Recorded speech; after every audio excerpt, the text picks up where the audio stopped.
নদিয়া শান্তিপুরে ফুলতলাকে কেন্দ্র করে মহিলাকে হেনস্থা তারপরে আত্মহত্যার ঘটনা। সেই ঘটনায় মূল অভিযুক্ত কাজল করাতিকে গ্রেফতার করল পুলিশ। এর আগেই অসীম করাতিকে গ্রেফতার করা হয়েছিল। শান্তিপুর থানার পুলিশ তাকে গ্রেফতার করেছিল। ক্লোজ করা হয়েছিল সিভিক ভলেন্টিয়ার মিলন করাতিকে।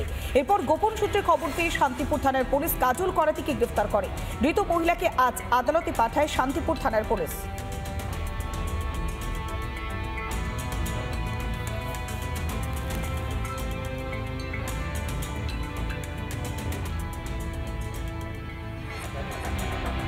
২৬ বিধানসভা নির্বাচনের আগে এবার উত্তর ২৪ পরগনার গাইঘাটায় সমবায় নির্বাচনে উড়ল গেরুয়া আবির।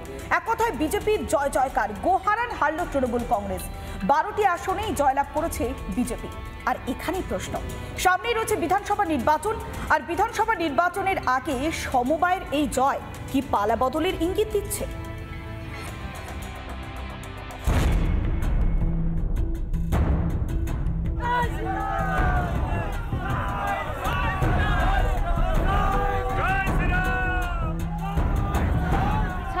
বিধানসভার আগে মধুয়াগড়ে ফের ফুটল পদ্ম। গোপালপুর মৎস্যজীবী সমবায় সমিতির নির্বাচনে জয়ী বিজেপি, ধুয়ে মুছে সাফ তৃণমূল। যে পাঁচপোতা গোপালপুর যে সমবায় মৎস্য সমিতি ১২টা আমরা ক্যান্ডিডেট দিয়েছিলাম, আমরা ১২তেই আমরা জয়যুক্ত হয়েছি। আমাদের সঙ্গে মেল লড়াই হচ্ছে তৃণমূলের সঙ্গে। এই জয় মানুষের জয়। গাইঘাটার গোপালপুর মৎস্যজীবী সমবায় সমিতিতে নির্বাচন ছিল সোমবার। সমবায়ের মোট আসন ১২টির মধ্যে ১২টিতেই প্রার্থী দিয়েছিল বিজেপি, তৃণমূল আর বামেরা ৪টি এবং নির্দল ২ আসনে প্রার্থী দিয়েছিল। সেখানে ১২-০তে জয়ী হয়েছে বিজেপি। আমরা জয়ী হয়েছি।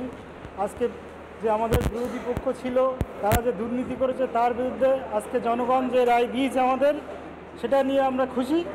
সমিতি যাতে উন্নয়ন হয় সেই দিকে আমরা লক্ষ্য রাখবো। ১২টাই আমরা জয়লাভ করেছি। আগামী ২০২৬ বাংলার মানুষ যে ভারতীয় জনতা পার্টিকে বাংলায় ক্ষমতায় আসবে, এটা তার নমুনা দেখে।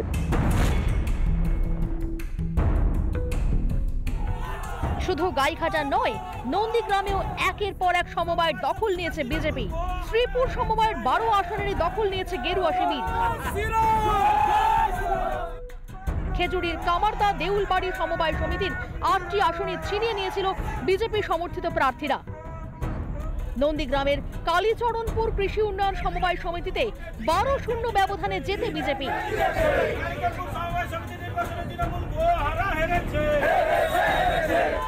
ঘাসফুল থেকে মুখ ফেরাচ্ছে আম জনতা। শাসকের একের পর এক দুর্নীতি জনতার চোখের পর্দা সরিয়ে দিচ্ছে। সমবায় নির্বাচন থেকেই কি তৃণমূলের পতন শুরু? রিপাবলিক বাংলা। নানা ধরনের কন্টেন্ট দেখার জন্য লাইক করুন, শেয়ার করুন আমাদের ফেসবুক পেজ, সাবস্ক্রাইব করুন আমাদের ইউটিউব চ্যানেল। পাশাপাশি অন্যান্য ব্রেকিং নিউজের জন্য অবশ্যই চোখ রাখুন রিপাবলিক বাংলায়।